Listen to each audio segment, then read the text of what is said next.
Assalamualaikum warahmatullahi wabarakatuh. Perkenalkan, nama saya Habib Nabil dengan NIM 2207351. Baik, pada kesempatan kali ini saya akan membahas tugas besar pra-UAS mata kuliah manajemen industri dengan topik yaitu diagram PIRT atau CPM dan juga presence diagramnya. Baik, sebelum kita masuk kepada case-based project-nya, sedikit mengulas pembahasan tentang apa sih itu diagram PIRT atau CPM. Nah, PIRT adalah atau singkatan dari Program Evaluation and Review Techniques.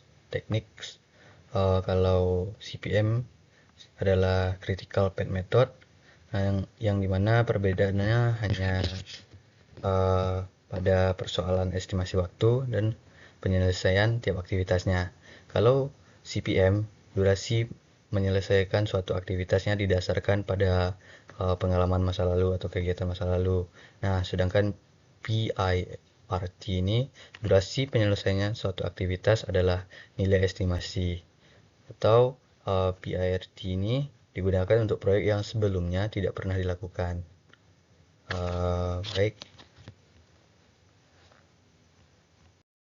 Baik, selanjutnya kita akan langsung saja masuk pada case based project-nya. Perhatikan tabel berikut. Di sini ada kolom activity, ada kolom preceding activity, dan ada kolom duration. Nah, activity ini adalah kolom aktivitas yang akan kita lakukan, sedangkan preceding activity ini adalah aktivitas pendahulu dari aktivitas yang perlu kita lakukan.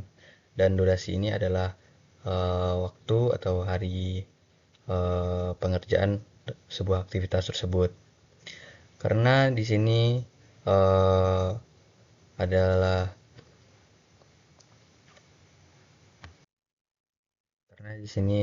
aktivitasnya ada 10 aktivitas, yaitu aktivitas A, B, C, D, E, F, G, H, I, J. Dan aktivitas pendahulunya adalah untuk aktivitas A tidak ada pendahulunya, aktivitas B pendahulunya adalah aktivitas A, aktivitas C tidak ada pendahulunya, aktivitas D aktivitas B pendahulunya, aktivitas E memiliki aktivitas pendahulu yaitu aktivitas C dan D, aktivitas F aktivitas pendahulunya adalah aktivitas E, sedangkan aktivitas G aktivitas pendahulunya adalah aktivitas E. Dan kemudian ada aktivitas H pendahulunya aktivitas F, aktivitas I pendahulunya adalah aktivitas F, aktivitas J aktivitas pendahulunya adalah H dan J. Nah, ini adalah durasi aktivitas dari yang A sampai yang J. Di sini karena aktivitas C-nya diganti dengan 2 digit NIM pertama, seperti NIM saya yaitu 22 awalannya, dan aktivitas F diganti dengan akhir dari NIM saya yaitu 51. Baik, kita akan lanjut kepada pembuatan diagram dari case based project ini. Nah, sebelum kita masuk kepada penggambaran diagram, kita terlebih dahulu menganalisis pertanyaannya. Pertanyaan yang dilontarkan pada case based project ini yang pertama, gambarkan rangkaian aktivitas di atas secara lengkap ke dalam diagram PIRT atau CPM dan precedence diagram. Kemudian pertanyaan yang kedua yaitu berapa lama waktu yang dibutuhkan untuk menyelesaikan proyek tersebut, dan yang ketiga yaitu tentukan lintasan kritis dari proyek tersebut menggunakan diagram PIRT atau CPM dan precedence diagram. Kemudian yang keempat yaitu analisa hasil yang diperoleh. Nah, apakah artinya dari lintasan kritis bagi proyek tersebut, dan jelaskan apa manfaat diketahuinya jalur kritis tersebut. Baik, kita akan selanjutnya masuk pada diagram PIRT atau CPM-nya. Terlebih dahulu ikutilah petunjuk pada bawah slides. Nah, di sini kan ada ES, ID, EF, LS, DUR, dan LF. Nah, untuk arti dari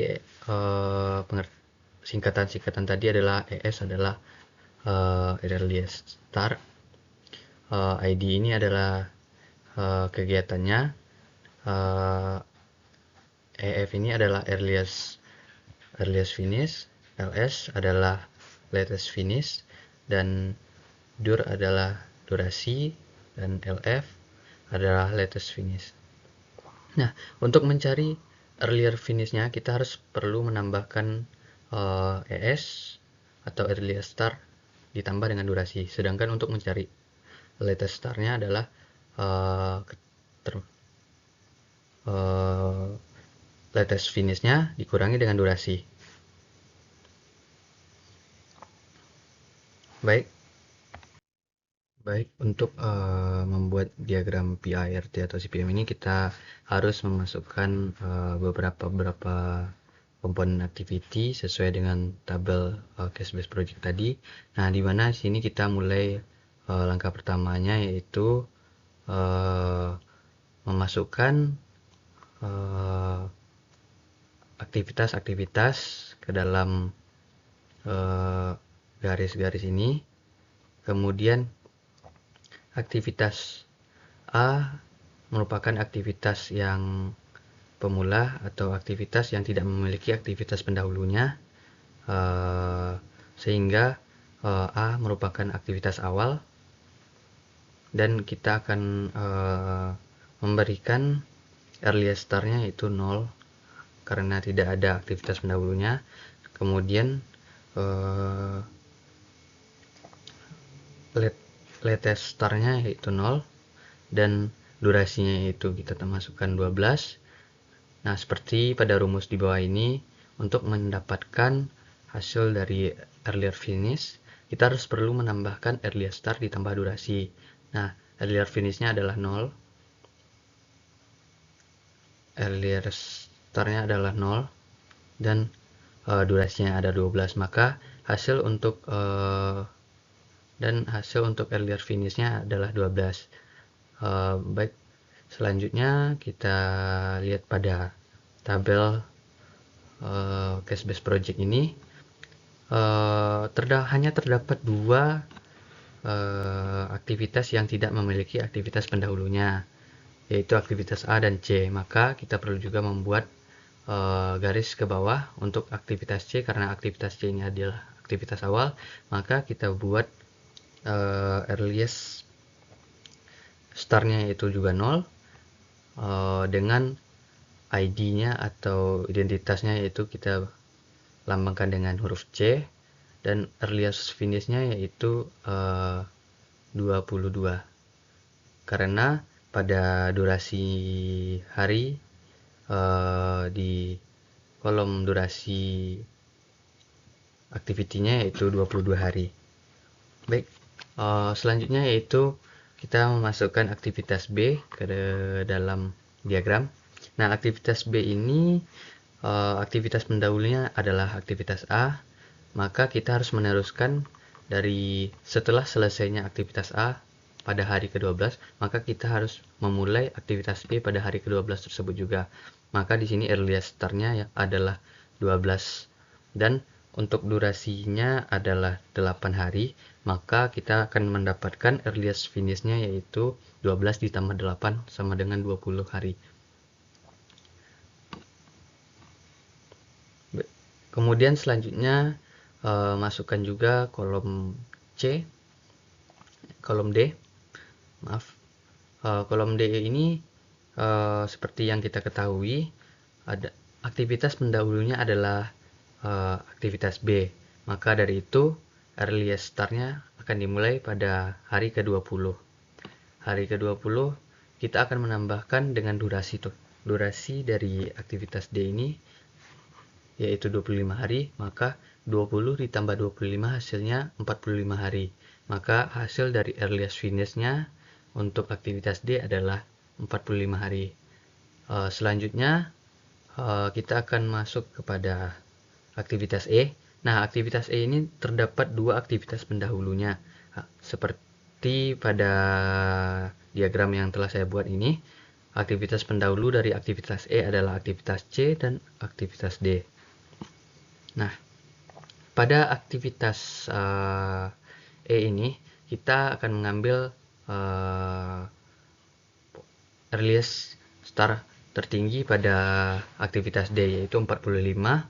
Nah, seperti rumus tadi, pada earliest finish yaitu earliest start ditambah dengan durasi, maka 45 ditambah dengan durasinya yaitu 8 hari, maka hasilnya adalah 53 hari.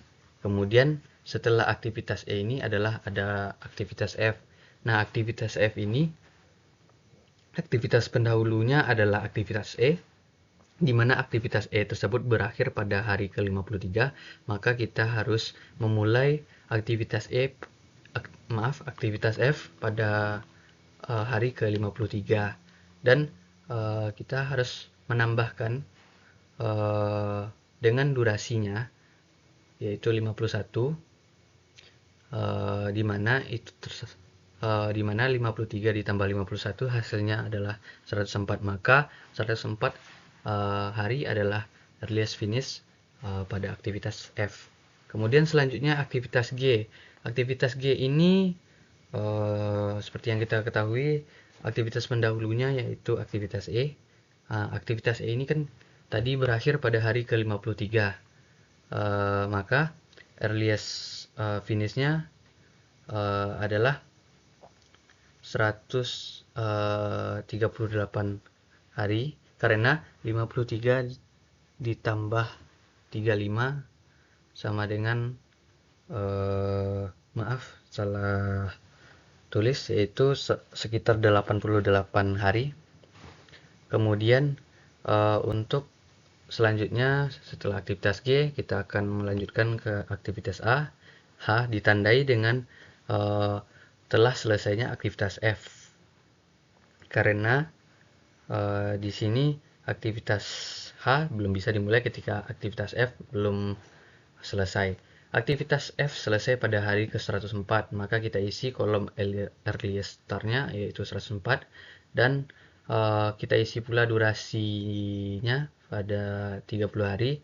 Untuk mendapatkan hasil earliest finish-nya sama seperti tadi, kita harus menambahkan earliest start dengan durasinya yaitu 104 ditambah 30, maka hasilnya adalah 103 hari. Nah, selanjutnya yaitu aktivitas I. Aktivitas I ini pendahulunya juga aktivitas F. Aktivitas I ini berarti kita harus memulai pada 104, maka earliest start-nya adalah 104 ditambah dengan durasinya yaitu 23 hari, maka hasilnya adalah 127 hari untuk earliest finish-nya. Nah, selanjutnya yaitu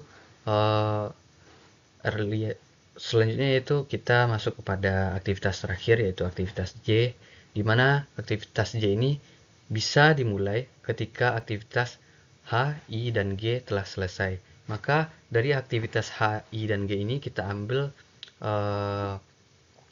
waktu yang paling lama selesai, yaitu sekitar 134 hari. Nah, 134 hari ini adalah waktu awal memulainya aktivitas J ini atau earliest start-nya, ditambah dengan durasinya yaitu 20 hari, maka hasilnya adalah 154 hari, atau 154 hari ini adalah earliest finish-nya. Selanjutnya kita akan mencari gimana sih mencari LS atau latest start-nya. Untuk mencari latest start-nya itu kita harus mengurangi LF atau latest finish dikurang dengan durasi. Nah, seperti kolom A. Kolom A ini latest finish-nya adalah 12 kan. 12 dikurang dengan durasinya yaitu 12, maka hasilnya adalah 0. Begitupun seterusnya untuk aktivitas B, kita harusnya perlu mengurangi 20 dikurang 8, maka hasilnya adalah 12. Untuk aktivitas C, begitu pula.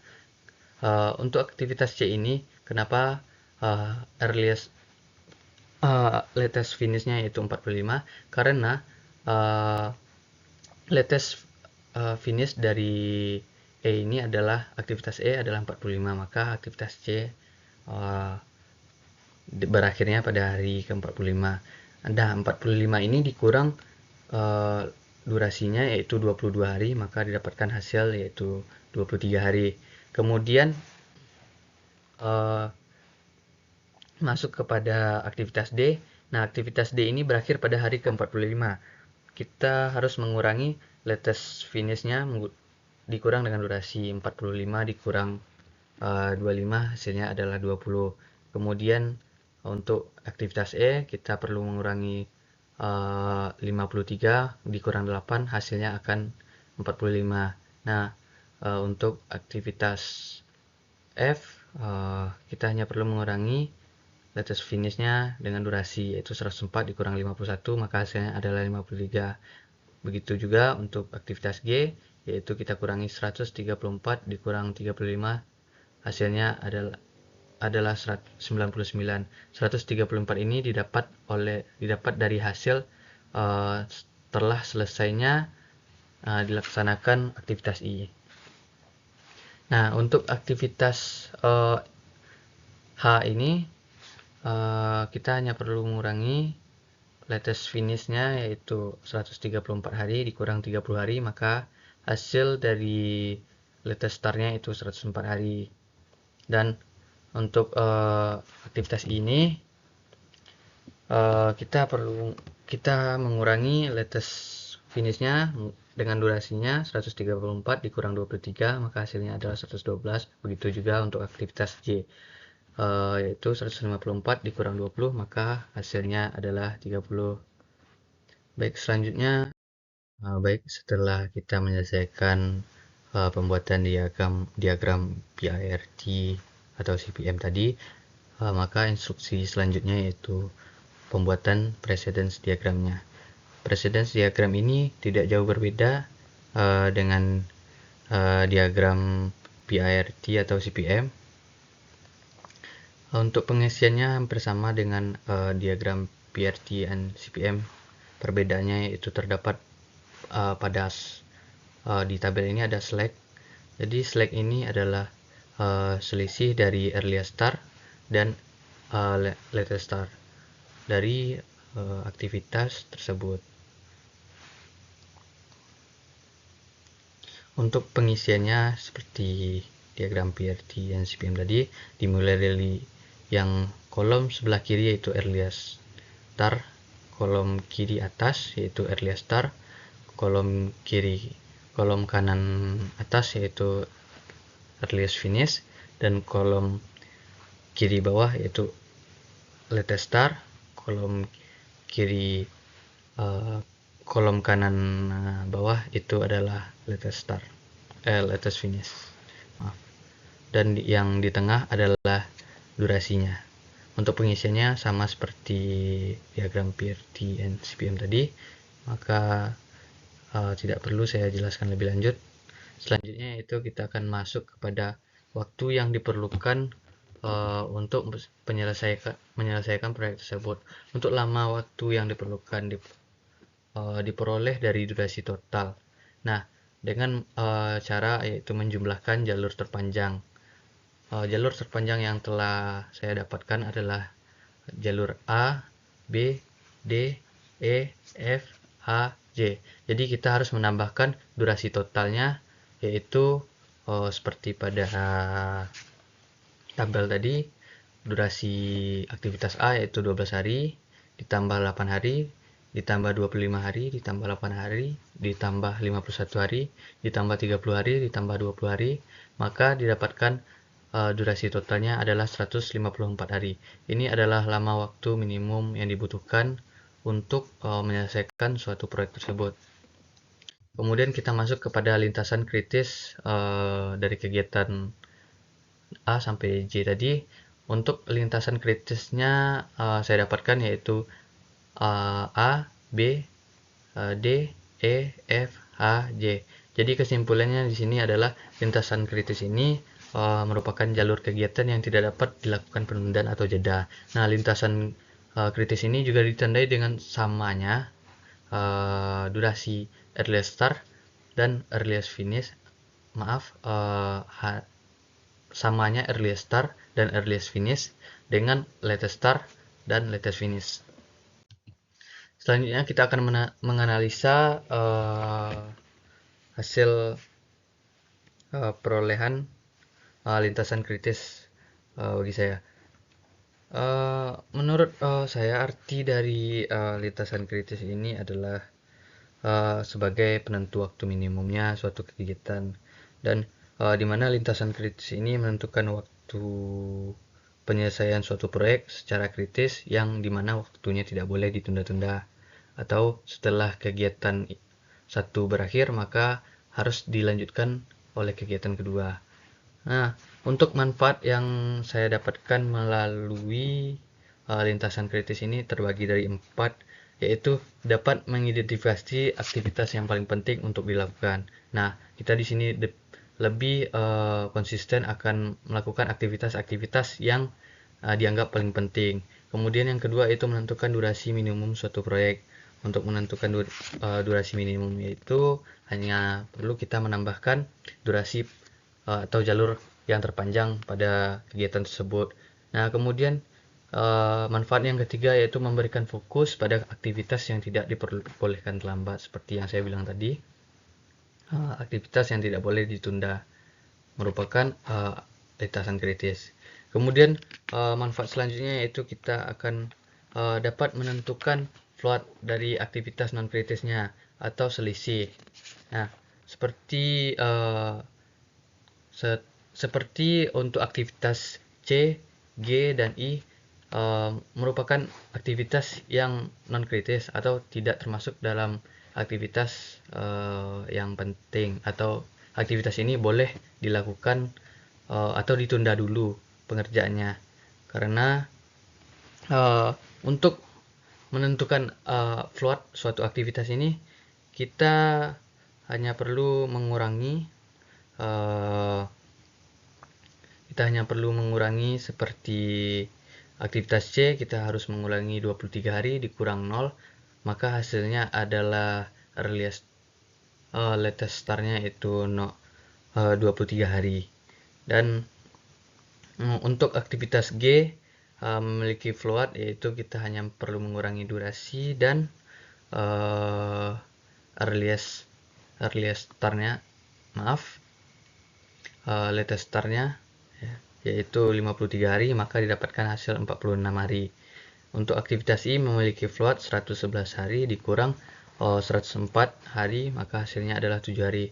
Nah, perbedaan aktivitas non kritis dan kritis ini adalah terdapatnya perbedaan earliest start dan earliest finish, serta latest start dan latest finish dari kegiatan tersebut. Jadi suatu aktivitas non kritis ditandai dengan adanya selisih dari earliest start dan earliest finish dengan latest start dengan latest finish. Baik, mungkin itu saja penjelasan yang dapat saya sampaikan pada project kali ini. Mohon maaf bila ada kata-kata yang salah. Saya akhiri. Assalamualaikum warahmatullahi wabarakatuh.